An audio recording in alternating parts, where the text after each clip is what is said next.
Hello, this is Mary Collardetta, and I'm looking at what is God's will?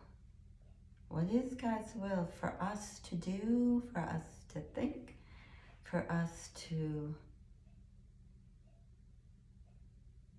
say? What is God's will? What is the path that He wants us to walk on? So today we're going to look at Ecclesiastes chapter 3, verses 1 through 15. 1 through 15. So I will read it first. There is a time for everything and a season for every activity under the heavens. A time to be born and a time to die. A time to plant and a time to uproot. A time to kill and a time to heal. A time to tear down and a time to build. A time to weep and a time to laugh. A time to mourn and a time to dance. A time to scatter stones and a time to gather them.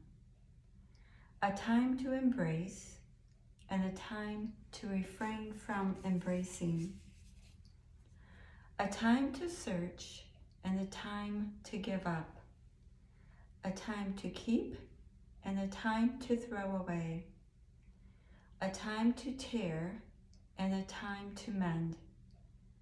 A time to be silent and a time to speak. A time to love and a time to hate. A time for war and a time for peace. What do workers gain from their toil? I have seen the burden God has laid on the human race. He has made everything beautiful in its time. He has also set eternity in the human heart. Yet no one can fathom what God has done from beginning to end. I know that there is nothing better for people than to be happy and to do good while they live, that each of them may eat and drink and find satisfaction in all their toil. This is the gift of God. I know that everything God does will endure forever. Nothing can be added to it, and nothing taken from it. God does it so that people will fear Him. Whatever is has already been, and what will be has been before, and God will call the past to account. So I'm thinking, and I have to look it up because I didn't, that Ecclesiastes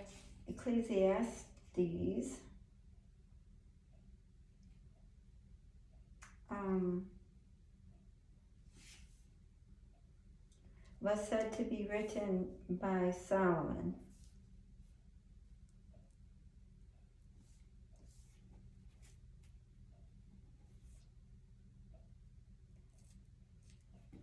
So, anyways, the thing about Solomon is that Solomon had asked God for wisdom to rule this great people of yours.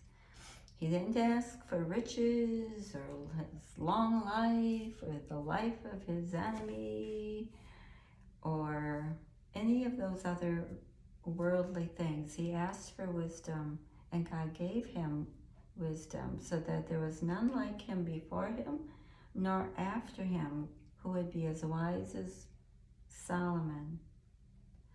So Solomon says these things, and he goes through a list of opposites: born and die, love and hate, tear and mend, tear down and build up.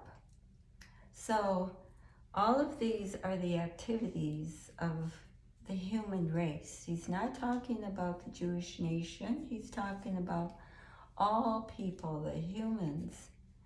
And he says, in the beginning, there was a time for everything and a season for everything under heaven.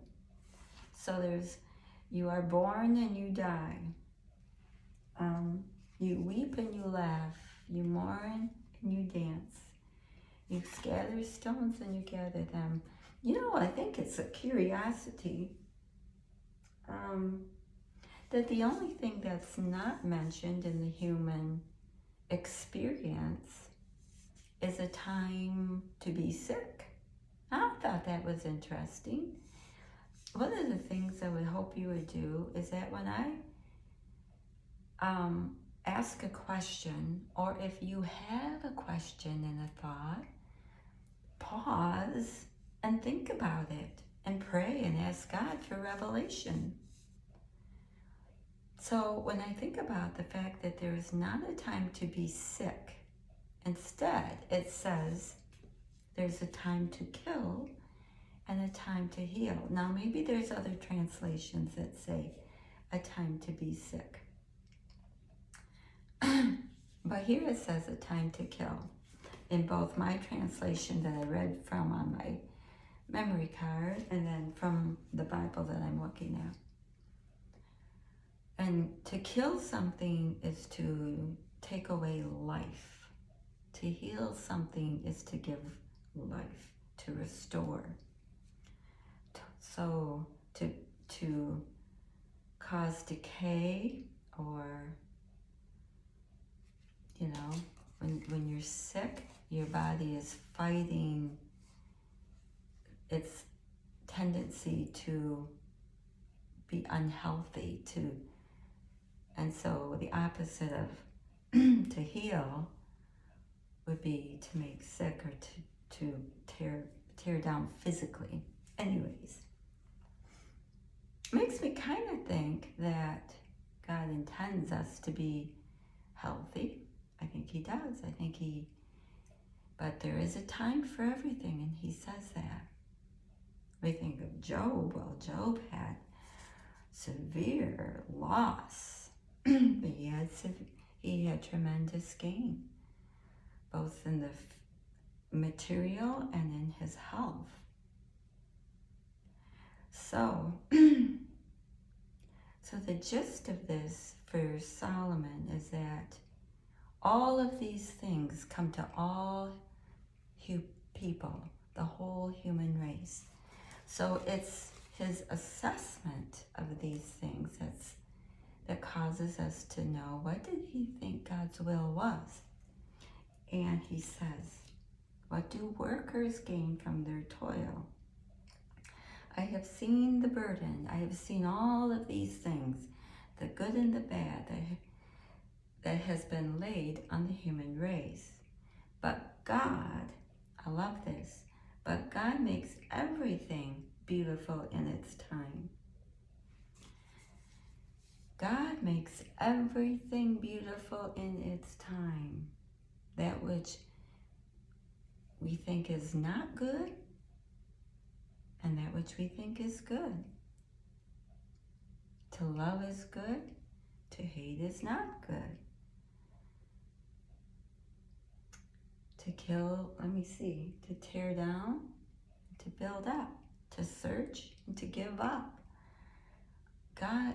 Solomon says, it's all beautiful because it is the toil, it is the labor of man. And if God makes it beautiful, that therein is our rest.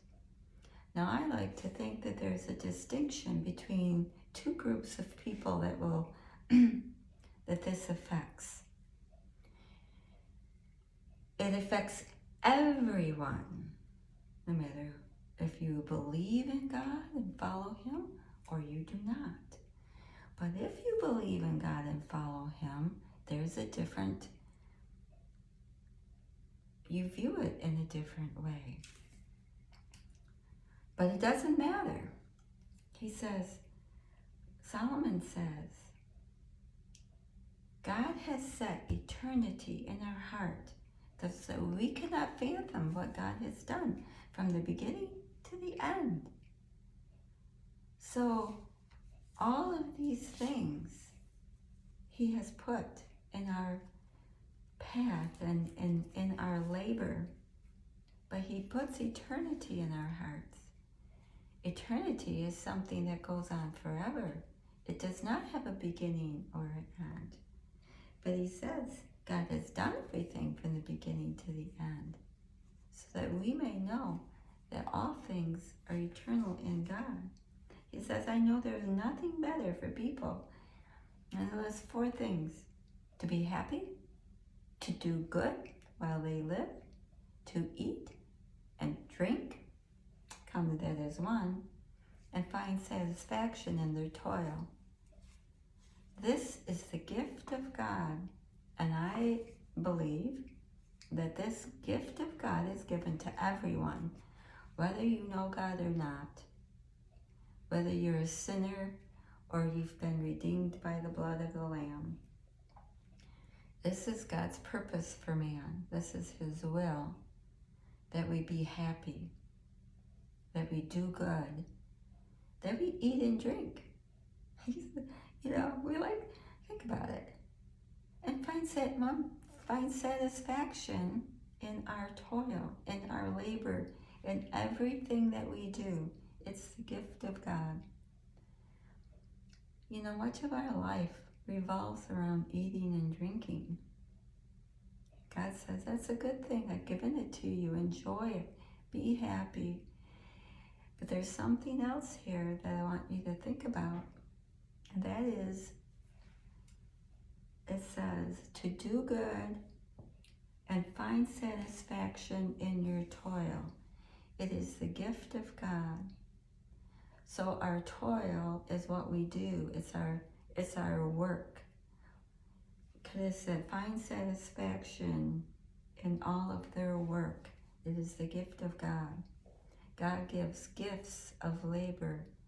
I tend to think that everyone has a toil or a work or a labor that is in particular something God has planted in their heart to do. Now we all have to clean and take care of what we have been given and to raise our children. We have jobs that we do from the time that we wake up till the time that we go to bed. We have toil and labor, but God calls it a gift. So do everything with joy in your heart. It is the gift of God. And find satisfaction in everything you do. And pay attention to what you really like to do. Because really what you really like to do to earn your living or to make your way in the world is a gift from God. Whether that be a server in a restaurant, a CEO of a company, a worker in construction, whatever it is, be it a job that pays a lot of money or a job that doesn't. But whatever your toil is, whatever that gift is, God intends, I believe, whether you believe in Him or not, that whatever gift of toil He has given you, that you find satisfaction in, and you should need to find satisfaction in everything, but He's given you a special talent. Find it and use it. What do you like to do? And that is, we have leisure activities. I fix a lot of puzzles, Doesn't bring me any income. It doesn't do anything for anybody, but I have a lot of labor too. It's what we labor at, our job, our work. So I was a teacher. I found satisfaction, not every day, but if I rested and was happy and rejoiced in each day and what that day brought, I find satisfaction in it, just as I do today. And whatever I put my hand to, I do with all my might. Try to anyways. That's the gift of God given to the human race. Then he says,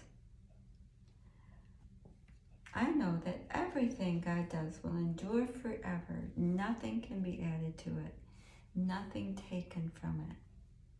God's work. Nothing. You can't add to it. You can't take away from it. And God does it so that people will fear him.